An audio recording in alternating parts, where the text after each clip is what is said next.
ప్రపంచ పటంపై మరో యుద్ధ జ్వాల రగిలే సూచనలు కనిపిస్తున్నాయి. అగ్రరాజ్యం అమెరికా, ఇస్లామిక్ దేశం ఇరాన్ మధ్య దశాబ్దాల వైరం ఇప్పుడు పతాక స్థాయికి చేరింది. మాటల యుద్ధం ముగిసింది. ఇప్పుడు క్షిపణులు, యుద్ధ నౌకలు మాట్లాడుకునే సమయం ఆసన్నమైందా అన్నట్లుగా పరిస్థితులు మారుతున్నాయి. కరేబియన్ సముద్ర తీరం నుంచి పశ్చిమాసియా జలాల వరకు అమెరికా తన నావికా దళాన్ని కదిలిస్తోంది.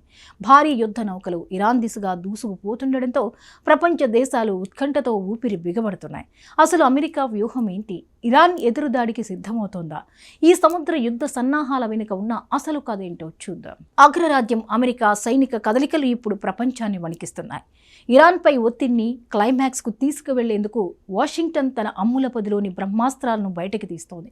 అమెరికాకు చెందిన అత్యంత శక్తివంతమైన విమాన వాహక నౌక కరేబియన్ సముద్రం నుంచి నేరుగా పశ్చిమాసియా వైపు పయనమైంది.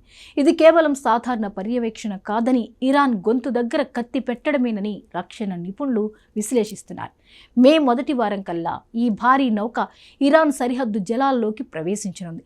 ఒక విమాన వాహక నౌక కదిలిందంటే అది యుద్ధానికి సై అన్నట్టే లెక్క. అమెరికా ప్లాన్ కేవలం ఒక నౌకతో ఆగడం లేదు. ఇప్పటికే పశ్చిమాసియాలో తిష్టవేసిన బలగాలకు తోడుగా ఇప్పుడు రెండో భారీ నౌకాదళం తోడవుతోంది. వీటితో పాటు అత్యాధునిక డెస్ట్రాయర్లు, గైడెడ్ మిసైల్ నౌకలు, నిఘా సబ్మెరైన్లు ఇరాన్ చుట్టూ ఇనుప కంచెలా మారుతున్నాయి. ఈ నౌకల్లో వందలాది యుద్ధ విమానాలు, వేల సంఖ్యలో అత్యంత విధ్వంసకర క్షిపణులు సిద్ధంగా ఉన్నాయి. వైట్ హౌస్ నుంచి ఒక్క ఆదేశం వస్తే చాలు, నిమిషాల వ్యవధిలోనే ఇరాన్ రక్షణ వ్యవస్థను చిన్నా భిన్నం చేయగల సత్తా ఈ దళానికి ఉంది. ఇది కేవలం ఇరాన్ను భయపెట్టడానికా, లేక రహస్యంగా ఏదైనా మెరుపుదాడికి స్కెచ్ వేసిందా అన్నది ఇప్పుడు $1 మిలియన్ ప్రశ్న. చరిత్రను ఒక్కసారి పరిశీలిస్తే అమెరికా తన యుద్ధ నౌకలను రంగంలోకి దింపిందంటే అక్కడ పెను విధ్వంసం జరిగి తీరింది. గతంలో వెనిజులా సంక్షోభం సమయంలో కానీ, గల్ఫ్ యుద్ధాల్లో కానీ ఈ విమాన వాహక నౌకలే కీలక పాత్ర పోషించాయి. ఇప్పుడు ఇరాన్ అడ్డా అయిన హార్ముజ్ జలసంధి వద్ద అదే సీన్ రిపీట్ అవుతోంది. ప్రపంచ చమురు సరఫరాకు గుండెకాయ వంటి ఈ ప్రాంతంలో యుద్ధం మొదలైతే అది కేవలం 2 దేశాల మధ్య ఉండదు. ప్రపంచ ఇంధన మార్కెట్ కుప్పకూలిపోతుంది. పెట్రోల్, డీజిల్ ధరలు ఆకాశాన్ని తాకుతాయి. ఈ ముప్పు ముంచుకొస్తున్న అగ్రరాజ్యం మాత్రం వెనక్కి తగ్గడం లేదు. ప్రస్తుతం పరిస్థితి సద్దుమణిగేలా కనిపించడం లేదు. ఓవైపు ఒమన్లో పరోక్ష చర్చలు జరుగుతున్నా అవి తుపాకీ నీడలో జరుగుతున్న సంభాషణలాగే ఉన్నాయి. చర్చలు విఫలమైతే పర్యవసానాలు తీవ్రంగా ఉంటాయని అమెరికా ఇప్పటికే హెచ్చరించింది.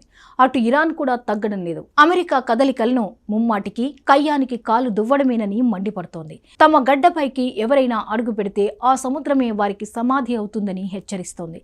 ఈ 2 దేశాల పంతం మధ్య పశ్చిమాసియా ఒక అగ్నిగుండంలా మారుతోంది. అంతర్జాతీయ దౌత్య వర్గాల్లో ఇప్పుడు ఒకటే గుసగుస. ఇది 3వ ప్రపంచ యుద్ధానికి నాంది కాబోతోందా? అమెరికా పంపిస్తున్న వరుస డెస్ట్రాయర్లు, మిసైల్ నౌకలను చూస్తుంటే ఇది కేవలం శక్తి ప్రదర్శనలా కనిపించడం లేదు. యుద్ధానికి చేస్తున్న ఆఖరి వేటగా నిపుణులు భావిస్తున్నారు.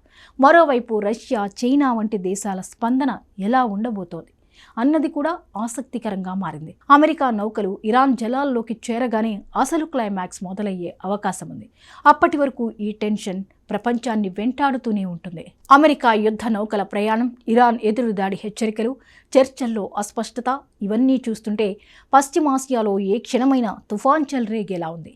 అగ్రరాజ్యం వేస్తున్న అడుగులు శాంతి కోసమా, లేక యుద్ధం కోసమా అన్నది కాలమే నిర్ణయించాలి. ఒకవేళ యుద్ధమే గనుక సంభవిస్తే దాని ప్రభావం నుంచి ఏ దేశం తప్పించుకోలేదు. ఈ సంక్షోభం రాబోయే రోజుల్లో ఏ మలుపు తిరుగుతుందో వేచి చూడాలి.